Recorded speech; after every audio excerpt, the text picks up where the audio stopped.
कौन दोस्तों ए जनाब छत लै ली है माशाल्लाह बड़ी बड़ी आउट क्लास चीज़ है।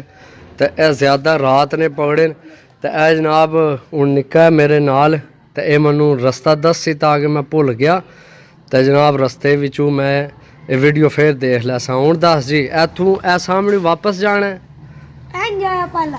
पहला इंज जाना है इस पास है फिर इंज ये कितनी बारी इंज जाना है एक इंज इंज तो फिर दूसरा इंज फिर तीसरा इंज है 3 दफा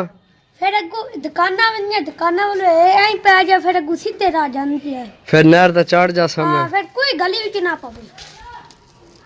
अच्छा खलो जा पहला इंज सीधा ते फिर इंज ते फिर इंज 4 बारी इंज हो गए फिर अगू मार्केट अच्छा 5 बारी इंज हो गया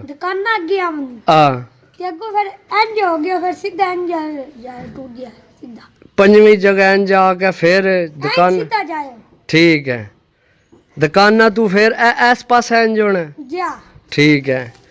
फिर उस तू अगे ओ मस्जिद आपसी जिस तू मैं अगे आया जामिया मस्जिद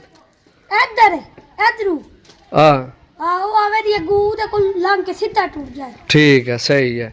ठीक है जी दोस्तों वीडियो बन गई है हूँ थानू भी पता लग गया कितनी बारी इंज है तो फिर अगे मार्केट है तो फिर अगे जनाब असा पहुँचना।